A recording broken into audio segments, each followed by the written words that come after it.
The strawberry.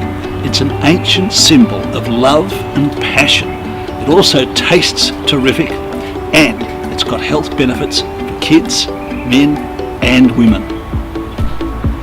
And you know the best thing? Strawberries are dead easy to grow. Now in terms of location, try and find a spot that's very sunny.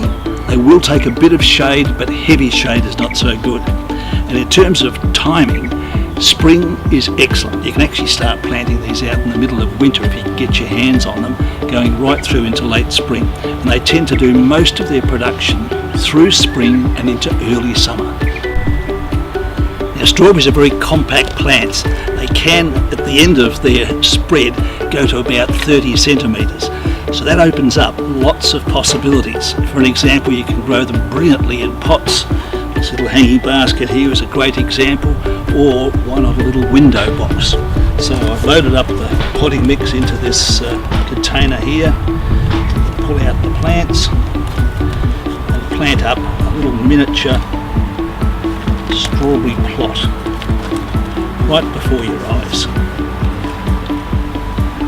Just a hint for getting plants out of these punnets, give them a bit of a squeeze both ways, and they usually pop out very easily, just like that.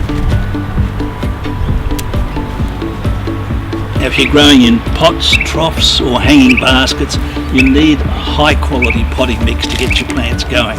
Alternatively, if you're putting them out into the garden, then a good soil improver is essential, and dig it into the top 10 to 15 centimetres of the soil.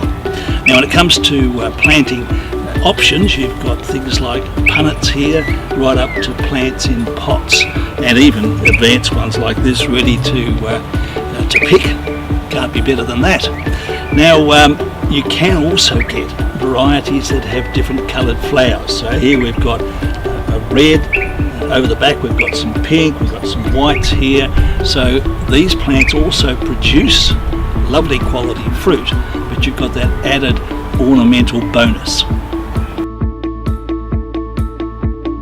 If you're growing in pots, it's a good idea to use a liquid fertiliser and apply this every fortnight. Alternatively, if they're in the ground, then I'd get some Energy Garden and give it a light sprinkling every 3 weeks, so you're really pushing growth. One strawberry can contain an amazing 130% of the daily requirement for vitamin C, just one fruit. Plus there's a whole range of other antioxidants in there that are proven to be helpful in fighting breast cancer and cervical cancer in women, as well as prostate cancer in men. So, how do you get the maximum sweetness? It's the red shoulder. So when the top of the fruit is bright red, it's at its maximum sweetness. And it's also at the point where it's loaded up with all the goodies that you need. Now that is a strawberry.